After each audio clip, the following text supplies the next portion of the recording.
ठरलं तर मग या मालिकेच्या पुढील काही येणाऱ्या भागांचे अपडेट जाणून घेऊया आपल्या आजच्या या व्हिडिओमध्ये। चला तर मग प्रेक्षकांनो, वेळ वाया न घालवता सुरुवात करूया आपल्या आजच्या या व्हिडिओला आणि जाणून घेऊया ठरलं तर मग या मालिकेच्या पुढील काही येणाऱ्या भागांचे अपडेट। तर आता आपण इथे पाहणार आहोत की सुमन काकूला आता अर्जुन सायलीने घरी आणल्याच्या नंतर आता सुमन काकू हिच्या मार्फत कशा पद्धतीने बाबूला हाताशी धरून सायली अर्जुन नागोबानेच रविराज काकांचा अपघात घडवून आणला होता हा पुरावा गोळा करणार आणि सगळं काही उघड करणार।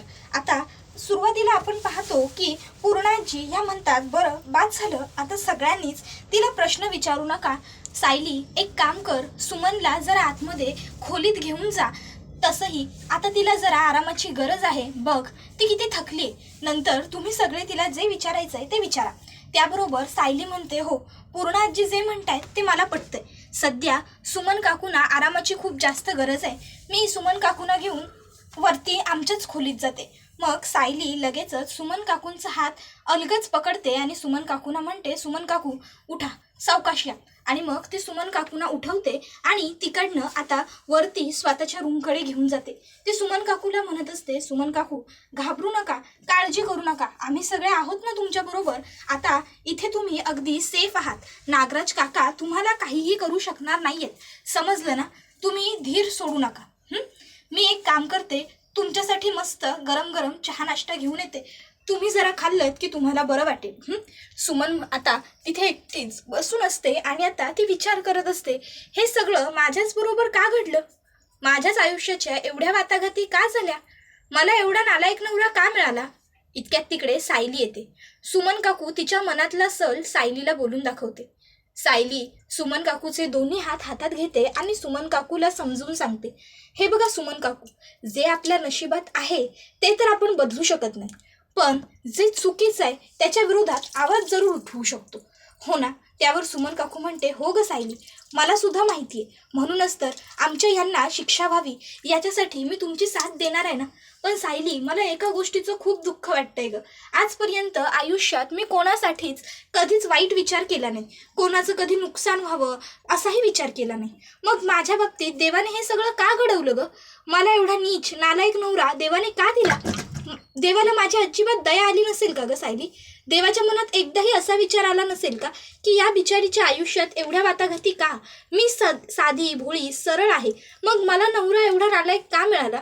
सायली, तुला नाही माहिती, ह्या काही दिवसांमध्ये मी यांचं किती विचित्र आणि विकृत रूप पाहिलंय ते, माझी तर देवाकडे एवढीच मागणी आहे की कुठल्याच मुलीच्या कुठल्याच स्त्रीच्या आयुष्याच्या या अशा वाताघाती व्हायला नको, कुठल्याच मुलीला कुठल्याच बाईला हा असा इतका विचित्र नवरा देवा देऊ नकोस रे।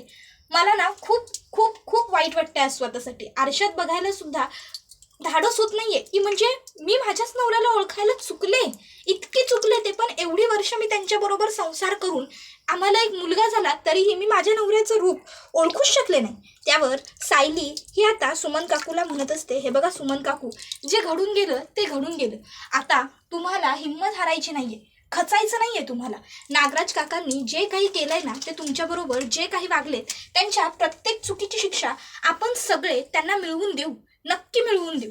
तुमचा आमच्यावरती विश्वास आहे ना, आहे ना सुमन काकू आमच्यावर विश्वास, झालं तर मग तुम्ही कसलीच काळजी करू नका, नागराज काकांना मी आणि हे असे सुखासुखी सोडणार नाही आहोत, आम्ही नागराज काकांना त्यांच्या प्रत्येक चुकीची शिक्षा मिळवूनच देणार, आणि म्हणूनच आपण धीर धरलाय ना, पण तोवर तुम्हाला खंबीर राहायचंय, तुम्हाला नागराज काकांना हे पटवून द्यायचंय की तुम्हाला त्यांना संधी द्यायची होती आणि म्हणून तुम्ही हे सगळं केलंय, कळलं ना, त्यांना संशय येता कामा नये। त्यावर सुमन काकू होकार देते। त्यानंतर मग इकडे आता अर्जुन हा विचार करत असतो की जर आपल्याला नागराज काकाच या सगळ्या प्लॅनचा मास्टर माइंड आहे हे कोर्टात सिद्ध करायचं असेल तर फक्त सुमन काकूने दिलेली गवाही पुरणार नाही, त्यासाठी काहीतरी ठोस पुरावे हवेत।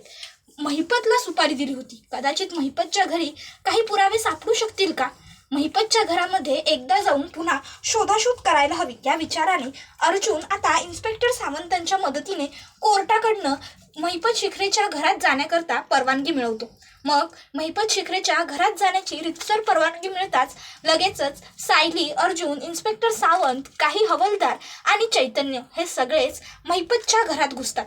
आणि मग महिपतच्या घरात शिरून आता त्यांनी त्यांची शोधाशोध सुरू केलेली असते. त्यांना महिपत विरुद्ध काही पुरावा मिळतोय का हे बघायचं असतं. आता शोधाशोध करत असतानाच अर्जुनच्या हाती तिथे एक फाईल लागते. आता अर्जुन ती फाईल उघडतो तर त्यामध्ये शेवटी एक चिठ्ठी असते NK अशा नावाची. आता ती चिठ्ठी सापडल्यावर अर्जुनला विचार पडतो की हा NK कोण असेल. त्यावर सायली म्हणते NK नागराज किल्लेदार. त्यावेळी मग अर्जुनच्या लक्षात येतं की याचा अर्थ नागराज काकानेच हे सगळं केलं होतं. तर दुसऱ्या बाजूला आता चैतन्य शोधाशोध करत असतो. त्याला खूप सर्व हत्यारं दिसतात आणि ती हत्यारं चैतन्य बघतो आणि अर्जुनला हाक मारत म्हणतो, अर्जुन हे बघ काय, अरे इथं हत्यारं बघ किती आहेत. अर्जुन तिकडे येतो, ती सगळी हत्यारं बघतो. त्या प्रत्येक हत्यारावरती काही ना काहीतरी लिहिलेलं असतं. आता त्याच्यामध्ये एक सुरा असतो रामपुरी. तो सुरा अर्जुन आणि सायली बघतात तर त्यावरती सुद्धा लिहिलेलं असतं. वरती मधुभाऊ आणि खाली NK. म्हणजे आता अर्जुन आणि सायलीच्या लक्षात येतं याचा अर्थ मधुभाऊंना जीवानिशी मारणारा जो व्यक्ती होता, म्हणजे प्रयत्न करणारा जो व्यक्ती होता, तो दुसरा तिसरा कोणीही नसून नागराज काकाच होता. सायली म्हणते, बाप रे, नागराज काका किती खालच्या थराला जाऊन वागलेत. त्यांनी माझ्या मधुभाऊंच्या जीवाची सुद्धा पर्वा केली नाही. माझ्या मधुभाऊंना सुद्धा त्यांनी संपवण्याचा प्रयत्न केला. पण नागराज काकांना हे सगळं करून काय मिळालं. त्यावर अर्जुन म्हणतो, खूप काहीतरी मिळणार असेल सायली, म्हणूनच तर नागराज काका या इतक्या लिमिट क्रॉस करून खाली उतरला. पण आता आपल्याला आणखीन पुरावे शोधायचे. आपल्याला असं गप्प बसून चालणार नाही. आपल्याला हा एवढा NK हा पुरावा पुरणार नाही. आपल्याला आणखीन काहीतरी पुरावे शोधावे लागतील. त्यावेळी मग आता लगेचच सायली, अर्जुन, चैतन्य, इन्स्पेक्टर सावंत सगळेच विचार करत असताना चैतन्याला एक उत्तम कल्पना सुचते आणि चैतन्य म्हणतो, अर्जुन, अरे आपल्याला मदत करू शकते अशी एक व्यक्ती अजूनही आपल्या ताब्यात आहे की. त्यावर अर्जुन म्हणतो, कोण. त्यावर तो म्हणतो, अरे बाबू ड्रायव्हर. बाबूकडनं आपण माहिती मिळवू शकतो. कदाचित बाबूला काही माहीत असेल. मग अर्जुन हा आता बाबूकडे येतो आणि आता बाबूला अर्जुन विचारत असतो. त्यावेळी बाबू आता अर्जुनला सांगतो की महिपत शिखरे साहेबांकडे एक मोठीच्या मोठी डायरी होती, काळ्या रंगाची. त्याच्यावरती पांढऱ्या स्टिकरने काहीतरी मोठं पुढे लिहिलं होतं. पण त्या डायरीमध्ये महिपत साहेबांनी जेवढे खून केले, जेवढे गुन्हे केले ते सगळे त्यांनी लिहून ठेवले. त्यांना कोणी कुठली सुपारी दिली, कधी दिली, किती वाजता दिली, कुठल्या ठिकाणी दिली, कोणाची दिली, हे सगळं त्या डायरीमध्ये त्यांनी नमूद करून ठेवलंय. तिथे बघा, तिथे तुम्हाला त्या डायरीमध्ये नक्की सापडतील तुम्हाला ज्या गोष्टी हव्यात त्या. त्याबरोबर आता पुढे बाबू ड्रायव्हर म्हणत असतो की तुम्ही जाऊन बघा. त्यावर अर्जुन त्याला विचारतो, पण हे तुला कसं माहिती, महिपत हे सगळं तुला का सांगेल. त्यावर बाबू म्हणतो, ज्यावेळी मला किल्लेदार साहेबांची सुपारी दिली होती त्यावेळी मी तिकडे गेलो होतो आणि तेव्हा माझ्या समोरच महिपत साहेब हे सगळं लिहित होते. नागराज साहेब तिथे बसले होते आणि महिपत साहेबांनी नागराज साहेबांची सही सुद्धा घेतली. म्हणून मग मी महिपत साहेबांना विचारलं की एवढी मोठी काळी डायरी कसली आणि महिपत साहेब चक्क तुम्ही कसली लिखापडी ठेवताय. त्यावेळी त्यांनी मला सांगितलं की त्यांच्याकडे प्रत्येक त्यांनी केलेल्या गुन्ह्याचे तपशील आहेत, जेणेकरून त्यांना कोणीही फसवू नये. तर दुसऱ्या बाजूला आता मघाशी ज्यावेळी सायली आणि सुमन काकू बोलत असतात त्यांचं सगळं बोलणं प्रियाने ऐकलेलं असतं आणि प्रियाने त्यांचं ते सगळं बोलणं ऐकल्यानंतर प्रियाच्या लक्षात येतं की ह्याचा अर्थ मघाशी सगळ्यांसमोर सुमनने महिपतचं नाव घेतलं, पण आता सायलीसमोर ही काहीतरी वेगळंच बडबडतीये. म्हणजे काहीतरी काळबेरं नक्की आहे, काहीतरी गडबड आहे. या नागोबाला काही माहीतच नाहीये, तो तर मस्त निवांत बिंदास्त फिरतोय. नाही, हे सगळं नागोबाला सांगायला हवं. जर मी त्याला आत्ता सावध नाही केलं तर ह्या गोष्टी भविष्यात त्याच्या अंगाशी येऊ शकतात. लवकर त्याला सावध करायलाच हवं. असा विचार करत आपल्याला कोणी बघत तर नाहीये हे बघून प्रिया लगेचच तिकडनं निघते आणि तिच्या रूममध्ये येते. रूममध्ये येऊन ती आता नागोबाला फोन करण्याचे खूप प्रयत्न करत असते, पण आता नागोबा फोन उचलत नसतो. मग प्रियाची इकडे चिडचिड होऊ लागते. प्रिया म्हणत असते, ह्या नागोबाला कधीही फोन करा, हा माणूस कधीच फोन उचलत नाही. इतका विचित्र माणूस आहे ना हा, मला याचं काही कळतच नाही.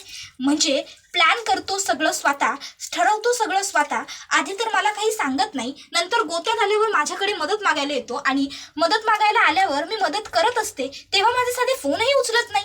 त्याबरोबर इकडे नागोबा हा मात्र मस्त त्याच्याच धुंदीत गाडी चालवत असतो. गाडीत फोन वाजतोय हे नागोबाला माहीतच नसतं. नागोबा फुल व्हॉइसवरती नेहमीप्रमाणे गाणी ऐकत चाललेला असतो. पण आता घरी पोहोचता पोहोचता नागोबाच्या मनात सुद्धा एक विचार सळसळून जातो. तो म्हणजे मला सुमनने का बरं वाचवलं असेल? नाही म्हणजे तिकडे तर मोठी तोंड वर करून म्हणत होती की मी तुम्हाला सोडणार नाही, मी सगळ्यांना सगळं खरं सांगून टाकणार, भाऊजींचा अपघात तुम्हीच घडवून आणला, हे सत्य मी सगळ्यांच्या समोर आणणार वगैरे. मग अचानक तिच्या डोक्यात हा प्रकाश पडला कसा? सुमनची माझ्यावर एवढी मेहरबानी झाली कशी?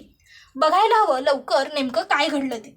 मग नागोबा हा विचार करून लगेचच घरी पोहोचल्या पोहोचल्या सुमन काकूकडे येतो आणि बघतो तर काय, सुमन काकू आराम करते. नागराज मनातल्या मनात म्हणतो, ह्या सुमन बरोबर पूर्वीसारखंच वागायला हवं. जर हिच्या बरोबर जास्त चांगल्यापणे बोलायला गेलो ना तर ही सुमन माझ्या डोक्यावर बसेल, हिला घाबरवतो जरा. तर दुसऱ्या बाजूला आता अर्जुन हा पुन्हा एकदा सायली बरोबर, इन्स्पेक्टर सावंतांबरोबर आणि चैतन्य बरोबर आता महिपतच्या घरी आलेलो असतो, पोलिसांची परवानगी रितसर पद्धतीने घेऊन. आणि मग आता तिथे ते लोक काळ्या रंगाची डायरी शोधायला सुरुवात करतात आणि काळ्या रंगाची डायरी त्या लोकांना सापडते. मग अर्जुन ती डायरी बघतो आणि म्हणतो, बाप रे, एवढा मोठा क्रिमिनल आहे हा महिपत. सायली म्हणते, अहो ह्याचं जेवढं वय नसेल तेवढे याचे गुन्हे आहेत, बघा तरी ती डायरी उघडून. मग आता ती डायरी उघडली जाते तर त्या डायरीमधनं काही फोटो खाली पडतात. आता अर्जुन ते फोटो उचलतो आणि बघतो तर ते फोटो मीना म्हणून एका मुलीचे असतात. त्याच्यावरती मीना आणि साक्षी असं लिहिलेलं असतं. अर्जुन म्हणतो, मीना आणि साक्षी? मीनाचा आणि साक्षीचा काय संबंध आहे? आणि ही मीना आहे तरी कोण? त्यावेळी सायली म्हणते, अहो इन्स्पेक्टर सावंतांना विचारा, त्यांना माहीत असेल. मग अर्जुन इन्स्पेक्टर सावंतांच्या हातामध्ये ते फोटो देतो. त्यावेळी इन्स्पेक्टर सावंत अर्जुनला सांगतात, अहो मीना ही एक कैदी आहे, हिने एका व्यक्तीचा खून केला होता आणि त्या केसमध्येच ती आता सध्या पोलीस स्टेशनमध्ये आहे आणि ती कायमची अजन्म तुरुंगवास भोगतीये. त्यावर हे ऐकून अर्जुन म्हणतो, मग मीनाचा महिपत बरोबर काय संबंध? तर दुसऱ्या बाजूला आता सायली म्हणते, अहो आणखीन उघडा ना, बघा ना पुढे काय सापडतंय. त्यावेळी अर्जुन म्हणतो, हो बायको उघडतोच आहे. आणि मग तो आणखीन पुढे ती फाईल उघडतो तर त्यामध्ये आता नागराजने महिपतला रविराज काकांची सुपारी कधी दिली, कशी दिली, कुठे दिली, किती वाजता दिली, ह्या सर्व डिटेल्स अर्जुनला सापडतात. आता ह्या सर्व डिटेल्स सापडल्यानंतर मग अर्जुन म्हणतो, चला झालं आपलं काम, पण आता हे मीना कोण आहे हे सुद्धा शोधून काढलं पाहिजे. तर आता दुसऱ्या बाजूला सुमन काकूकडे नागराज काका येतो आणि नागराज काका सुमन काकूला जोरात उठवतो. सुमन, त्याबरोबर सुमन काकू उठते आणि घाबरते. तसा नागराज काका तिच्या जवळ बसतो आणि म्हणतो, अगं अगं अगं सुमन, इतकी काय घाबरतीस? मी नागराज तुझा नवरा. सुमन, तू मला घाबरायची गरज नाही असं तुला वाटत असेल, पण घाबर हा मला, घाबर. तुला वाटत असेल की तू या सुभेदारांच्या घरात सेफ आहेस, पण तसं काहीही नाहीये, कळलं ना?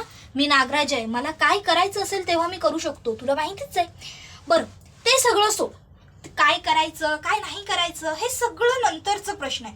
मी तुला एक प्रश्न विचारतो, साधा आणि सोपा, मला त्याचं उत्तर पहिलं दे, कळलं? मला सांग, मला त्या गॅरेजमध्ये तर मोठी म्हणत होतीस की मी तुमचं गुपित सगळ्यांच्या समोर आणणार, मी सगळ्यांना तुमच्याबद्दल खरं सांगणार, तुमचा काळा चेहरा मी सगळ्यांच्या समोर आणणार वगैरे, एकदम ते एखाद्या थ्रिलर पिक्चर मधली हिरोईन म्हणेल ना तसं. मग अचानक काय झालं ग? अचानक जेव्हा अर्जुन सायलींनी तुला घरी आणलं तेव्हा तू सरळ सरळ सगळा आळ महिपतवर कसं काय घातलंस? महिपतचं नाव पुढे करून तू मला का वाचवलंस? सुमन, नक्की काय सुरू आहे तुझ्या मनात? सांग बरं पटकन मला. आता सुमन, बोल पटपट, असं नागोबा जोरात ओरडतो. त्याबरोबर घाबरलेली सुमन काकू सायलीने सांगितलेले शब्द लगेच आठवते आणि नागोबाला म्हणू लागते, अहो असं काय करता? कितीही झालं आणि काहीही झालं तरी आपण नवरा बायको आहोत. जवळपास 25 वर्ष आपण एकमेकाबरोबर संसार केलाय. आता आपलं म्हातारपण आलं आणि म्हातारपणात जर मी तुमच्याबद्दल असं काही कुणाला सांगितलं तर तुम्हाला तुरुंगात जावं लागलं असतं आणि तुम्ही तुरुंगात गेल्यावर शेवटी माझं सगळं आयुष्य, माझं सगळं उद्ध्वस्त होऊन जाईल. एका बायकोसाठी तिचा नवरा हेच तिचं सर्वस्व असतं. तिचा नवरा हा तिच्यासाठी तिच्या प्राणांपेक्षाही प्रिय असतो. मलाही तुम्ही तितकेच प्रिय आहात. मग हे असं असताना मी जर तुमच्या विरोधात सगळं काही सायली अर्जुनला सांगून टाकलं असतं तर तुम्हाला तुरुंगात जावं लागलं असतं. म्हणून मी तुम्हाला वाचवण्यासाठी त्या महिपत शिखरेचं नाव घेतलं. मी तुम्हाला वाचवलं, ह्या गोष्टीचा तुम्हाला आनंद नाहीये का? अहो, मला तुमच्याबरोबर पुन्हा नव्याने संसाराला सुरुवात करायची. घडून गेलेल्या गोष्टी मागे टाकूया आणि पुन्हा आपण नव्याने आयुष्य जगायला सुरुवात करूया. तुम्ही द्याल ना सगळं माझ्यासाठी सोडून? तुम्ही वागाल ना पुन्हा माझ्याशी तसेच चांगले? त्याबरोबर नागोबा विचार करतो, जाऊ दे, ह्या सुमनने आता मूर्खपणा केलाय माझ्यावरती विश्वास ठेवून, तो तिचा तसाच राहू दे. उगाचच्या उगाच कशाला हिच्याशी वाईट वागू? जर हिच्याशी वाईट वागलो तर ही सतत घाबरलेली राहील, आणि जर ही घाबरलेली राहिली तर ही सायली अर्जुन समोर किंवा इतर कोणातरी समोर काहीतरी गोंधळ घालेल. मग लगेचच ती म्हणते, अहो कसला विचार करताय? तसा नागोबा म्हणतो, हाच विचार करतोय सुमन, की खरंच तू किती चांगली आहेस, तू किती निर्मळ मनाची आहेस, आणि मी तुझ्याशी किती चुकीचा वागलो. पण बास झालं सुमन, आता पुन्हा यानंतर कधीच मी तुझ्या बरोबर हा असा वाईट नाही वागणार. तुझ्यासाठी मी सगळं सोडून देईन सुमन, आणि तुला हवं तसं तुझ्या मनाप्रमाणे वागायला सुरुवात करीन. खरंच सुमन, तुझ्यासाठी मी आजपासून महिपत शिखरे सोबतची मैत्री, मी केलेले गुन्हे, मी केलेल्या चुका सगळं सोडून देईन, आणि तुझ्यासाठी तुझ्यासोबत चांगला सुखाने संसार करेन. पण सुमन, एक शब्द दे मला, तू जे बघितलंस ते कोणाला बाहेर सांगणार नाहीस. त्यावरती म्हणते, नाही सांगणार, कधीच नाही सांगणार. तर दुसऱ्या बाजूला आता प्रिया इकडे नागोबाला फोन करून वैतागलेली असते, आणि आता ती विचार करते, मरू दे या नागोबाला, मला काय गरज आहे ह्याची एवढी काळजी करण्याची? याला अक्कल नाहीये का? हा माझा फोन उचलत कसा नाही? आता काही नाही, आता जोवर हा मला समोरून फोन करणार नाही ना, तोवर मी याला काहीही सांगणार नाहीये. ह्याची बायको ह्याला अडकवणार आहे, याच्यामध्ये मी का म्हणून पडू? तरीही मी याला मदत करायची म्हणून एवढे फोन करतेय, एवढे मिस्ड कॉल गेलेत आतापर्यंत ह्याच्या फोनवर माझे, एक साधा फोन करत नाहीये मला. बरं, फोन उचलत नाहीये, चल ठीक आहे, साधा एक मेसेजचा रिप्लाय की बाबा मी नंतर फोन करतो तुला, पण नाही, तेही नाही. आता मर, स्वतःच्या कर्माने मर नागोबा. आता मला ना तुझ्याशी काही घेणं देणंच नाहीये. फक्त अडचणीत आलास ना की मग तुला माझी आठवण येऊ दे, आणि मग तू ये माझ्याकडे, मग तुला बघते बरोबर. असा विचार आता इकडे प्रिया करत असते. तर दुसऱ्या बाजूला आता सायली ही अर्जुनला म्हणते, अहो आता तर आपल्याला नागराज काकांविरुद्धचे सगळे ठोस पुरावे मिळाले, आता तरी आपण नागराज काकांना त्यांच्या चुकीची शिक्षा मिळवून देऊ शकतो ना. नागराज काका जे काही विकृत वागलेत की नाही, त्यामुळे तर मला नागराज काकांच्याबद्दल खूपच राग येऊ लागलाय. खरं तर ना मला त्यांना समोर बघणंसुद्धा असह्य झालं आहे, पण काय करू, पर्याय नव्हता आपल्याकडे, पुरावे नव्हते, म्हणून मी गप्पपणे नागराज काकांना डोळ्यासमोर सहन करत होते. पण आता तुमच्या हाती सगळे पुरावे लागलेत. आता तुम्ही नागराज काकांना कठोरातली कठोर शिक्षा कशी होईल याच्यासाठी प्रयत्न करा. काहीही झालं तरी नागराज काकांना आता आपण सुखी सुटू द्यायचं नाही, बरोबर ना? त्याबरोबर पुढे सायली म्हणत असते, बिचाऱ्या सुमन काकूंची त्या नागराज काकांनी काय अवस्था करून ठेवली आहे, बघितलंत ना? अहो किती घाबरलेत त्या, किती घाबरलेत. म्हणजे त्यांना ना आता कसं बोलावं, काय करावं काही सुचत नाही आहे. मला बिचाऱ्या सुमन काकूंची खूप दया येते. त्यावर अर्जुन म्हणत असतो, बायको काळजी करू नको, आता नागराज काकाला मी नाही सोडणार. माझ्यापासून आता त्याची सुटका नाही, आणि मुळात माझ्यापासून आता त्याला कोणी वाचवू सुद्धा शकत नाही. आता असे काही चार्जेस त्याच्यावरती ठोकतो ना की आयुष्यभर तुरुंगात सडत राहील नागराज काका. नाही जर त्याला त्याच्या प्रत्येक कर्माचं मी फळ मिळवून दिलं तर माझं सुद्धा नाव ॲडव्होकेट अर्जुन सुभेदार नाही. नागराज काकाला मी खूप चांगला समजलं होतं. मला वाटलं नव्हतं नागराज काका काहीतरी असं वागू शकेल. पण जर नागराज काकाने चूक केली आहे तर त्याला त्याच्या कर्माची शिक्षा ही मिळायलाच हवी. त्यानंतर मग आता अर्जुन हे असं म्हटल्यावर सायली हे अर्जुनला म्हणते, बरं चला आता आपण घरी जाऊया. त्यावर अर्जुन म्हणतो, हो लवकरच निघूया, नाहीतर तिकडे आपण घरात कोणीच नाही या संधीचा फायदा घेऊन नागराज काका बिचाऱ्या सुमन काकूला आणखीन घाबरवेल, धमकवेल. चल. त्याबरोबर मग सायली आणि अर्जुन हे दोघंही घरी यायला निघालेले असतात. रस्त्यात अर्जुन याच गोष्टीचा विचार करत असतो की बापरे, नागराज काका किती विद्रूप निघाला, म्हणजे विचारही करू शकत नाही, एवढी पलीकडे गेली आहे त्याची विकृती. पण आता त्याला सुखी सोडायचं नाही. तर आता हा व्हिडिओ इथे संपतो. पण आता इथे हा व्हिडिओ संपत असतानाही अर्जुनला प्रश्न मात्र एकच पडतोय की नक्की नागराज काकाने हे सगळं का केलं असेल, कशासाठी? इतक्यात त्याच्या डोक्यात विचार येतो, तो म्हणजे मीनाचा. सायली म्हणते, मीनाचा नागराज काकांबरोबर किंवा महिपत बरोबर काय संबंध असेल? अर्जुन म्हणतो, चौकशी करूया. आणि मग अर्जुन हा इन्स्पेक्टर सावंतांना मीनाबद्दलची चौकशी करायला मिळेल का असं विचारतो. इन्स्पेक्टर सावंत म्हणतात, हो चालेल, मीनाला उद्या तुम्ही भेटू शकता.